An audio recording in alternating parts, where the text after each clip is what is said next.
What's up, guys? Colby Jacobino coming back at you with another episode of the Wizards Windup brought to you by Fox Sports 1340 AM. Unfortunately, coming back with another Wizards loss, this time to the hands of the Dallas Mavericks. 113 to 105 drops the Wizards to 16 and 18 on the season. I need to double check, but I'm pretty sure. Let me check here. It drops them back out of the playoff picture in ninth place, just under the Bulls by half a game. But like I said yesterday, this Eastern Conference playoff picture from about 4 to 12 is just all jumbled and confusing. Let's see here, 4 games exactly separating the Hornets, who are at 4, and now the Pistons, who are down at 12. They've really fallen off the map as of late. But back to the struggling Wizards. It was a back-to-back, which the Wizards have not done well on this year with the loss last night. It brings them to 1-6 on the back ends of back-to-backs, which is one of the worst in the league by far. And it was kind of a lot like the game against Houston, where we saw them get off to a good start, score 67 points in the first half, held a lead 67 to 61. They were looking really solid. 8 threes made in the first 24 minutes. Otto Porter had 3 of them. He had a really nice showing early on, then kind of tailed off as the game continued. And defense, obviously they let up 61 points to a Dallas team who was, one of the worst offenses in the league. So you don't like to see that. But it's just these second half letdowns that we've seen the past 2 games. Before they came back for the 2017 stretch, 9-3 in their 12 games. It seems like with this Wizards team, they always give indication that they're going to turn the corner and maybe right the ship, finally get on the winning side of things, and then they have games like this. Like I said yesterday, Houston, I did not expect to win that game, and they were in it. If it wasn't for a fourth quarter meltdown, they got blasted in the third quarter. But if it wasn't for a second half letdown, they win that game. But these are the type of games against the Dallases, against these teams that are in the lower ends of the standings in their respective conferences. Dallas came to the game 10-24 yesterday. These are games that you need to win. These are games that good teams win.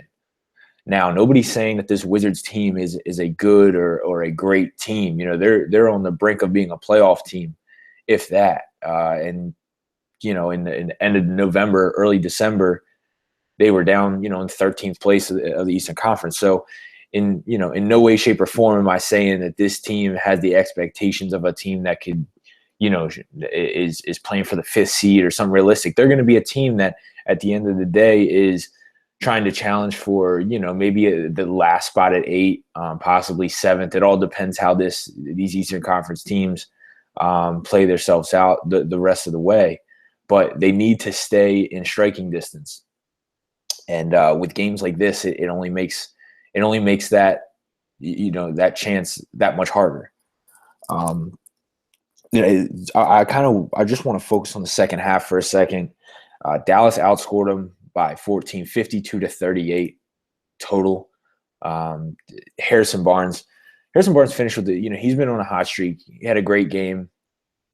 He finished with 26 points, 7 rebounds, 5 assists. 8 for 18 from the field, 8 for 9 from the free throw line. Darren Williams, those are the 2 main guys in the second half that really killed the Wizards. So Barnes had 15. Williams finished with 11 in that half, but they had 4 threes combined. But as a team, they made 11 threes in the second half, and not many teams can win like that. You can't give up that many threes, especially in the second half of a close battle, and expect to come out on the winning side of things. Seth Curry had a great. There was a stretch in the fourth quarter where the Wizards were still in striking distance. They still had life. Um, I forgot I think it was Dwight Powell. They had a set run, and it was a flare screen for Seth Curry. He caught it on the left wing and buried a three. Then Wesley Matthews had the dagger in the heart in the corner with Gortat right in his face. And then, Williams hit a tough three. That was all in the span of about, I want to say, 3 or 4 minutes. Don't mark me down on that exactly, but that, it was still in a period of time where the Wizards were, looking to make a run because Bradley Beal came off. There was at one point Bradley Beal came off a screen, nailed a three, and the Wizards were down 5. They came down the next possession, again, looking for Beal coming off a screen. He couldn't connect. And then, so the Wizards get a stop at the other end. John Wall comes back down leading a fast break, throws up a three that I honestly didn't think he needed to take at that time. That's when you want to get your guys down, get in a set, either put Porter in the corner like he was doing in the first half, get a on ball from Gortat. That's one thing I don't understand with this Wizards team is when the game is winding down, I question their execution because if I don't want to say if I were coach because I don't like doing that type of stuff, but it makes sense just to do nonstop ball screens with Gortat and Wall and just see what creates out of it. I mean, you're going to get one of 3 things. You're going to get Wall with a driving to the lane. Maybe he gets fouled, or you get off his drive. Some shooter gets opened up because of the weak side help, or you get Gortat rolling to the bucket. Maybe out of that you might turn it over of a kick out. I don't know, but it still is a better set than Wall coming down shooting a three. Now he's been better from long range this year, but he certainly is no 3-point marksman. And in a game like that, when you in such a crucial time, that can't be what Scott Brooks is looking for, and I'm sure that's not what he was looking for. But as we're I start on Brooks. A lot of heat with him, playing the starters big minutes again on the back end of a back-to-back. The bench again was horrific, getting outscored 43-15. I mean, that's just call it how it is. That's just pathetic. I mean, I don't understand how, they can be so up and down. I actually had an article ready to get published about how they were playing well and they lost to Houston. So I was like, I'm gonna hold off on it, until they play Dallas. I'm sure they'll get it together there. And once again, nothing. I mean, yeah, Marcus Thornton, his stat line, 15 minutes, 3 points, 1 for 3 from the field. Negative 14 plus minus. Trey Burke, 9 minutes, over 3 from the field, 0 points. Negative 13 plus minus. Jason Smith, 8 minutes, 2 for 3, 4 points, negative 13 plus minus. I mean, Kelly Oubre, he had a negative 8 plus minus, but he had 8 points, 2 assists, 3 rebounds. He actually played 25 minutes. He played in a big chunk of the game. He was doing well. He was active. He has his mess ups in certain parts. The thing with Oubre, you can just tell he's still young. That's what I'm kind of waiting for him to come around. Just little things as it's, just being ready at all times on defense when his man catches the ball, being down in a defensive stance. I just see a lot of guys tend to blow by him just off the catch and rip. Just things that you see with young guys in the NBA. You got to remember he's, still one of the youngest players in the league. But going up for the starters, you have Beal. You have Beal and Wall combined 52 points. Wall finished with 27. Beal finishes with 25. Gortat, solid game again, 12 points, 16 rebounds. Then you have Porter. Like I said, he had a hot first half. He only finishes with 13 points. Markieff Morris, 26 minutes, 13 points. But I'll read down going from Beal, Wall, Gortat, Porter. Here are their minutes. You got 35, 39, 40, 37. And that's coming off a Houston game where those minutes were very similar, if not the same thing. That's difficult. That's extremely difficult for players to play that big of minutes. Now you got to see the other side of things. They don't play until Friday. So maybe, Scott Brooks thought, well, look, I know he probably thought we got to win this one. And those are give you the best chance to do it. I mean, at this point, his back is against the wall with playing these bench guys. They had a solid stretch in December, and now they're returning to their form that they were in the beginning of the season. And if that's the case, it's not the time to do it. They find themselves in the thick of things, and now they're slowly letting go. So it's I mentioned the schedule yesterday, what they have coming up, and it's crucial that they get at least, you got to try to stay positive somewhere. Get at least 2 wins in these next 3 games. They play Friday. They play host to the Timberwolves, who have been, once again, a weak team. Now, they were a team that was projected to be in the playoffs, led by a very special young group. Karl-Anthony Towns, last year's Rookie of the Year, Andrew Wiggins, Zach LaVine, and now they have their new head coach, Tom Thibodeau, excuse me.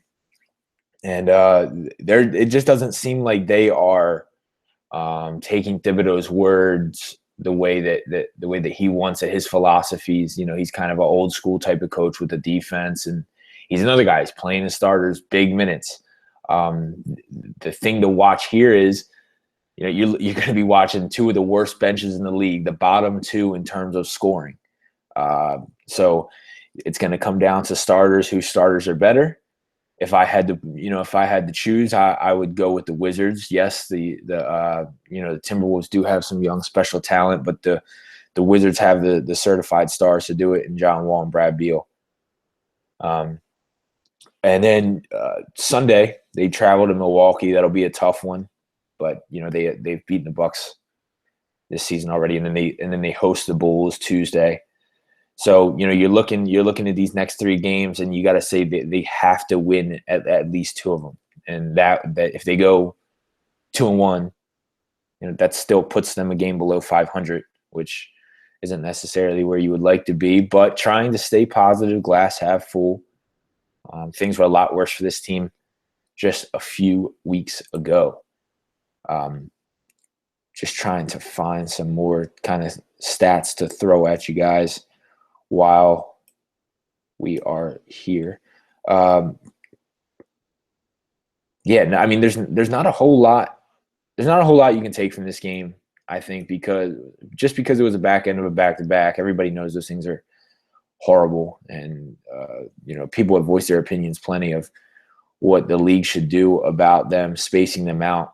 But like I said, the good teams take care of these games. That's why teams such as the Knicks, the Bulls early on, they found themselves in a good spot in the standings. Now granted, they would get destroyed by the teams that were better than them, but they were taking care of the teams that they should win, the bottom teams. And the Wizards had a a relatively very easy schedule early on. They had a slew of home games.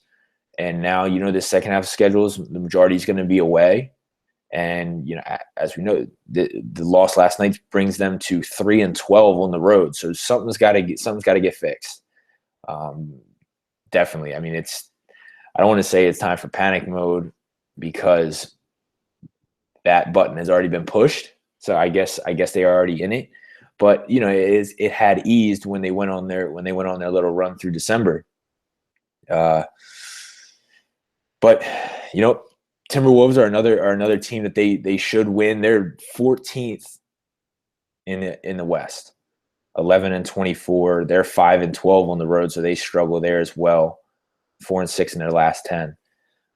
So it's a game that they need, and it's a game that the good teams will win. So if this Wizards team needs to plans on getting back on track quickly, they need to take care of their business.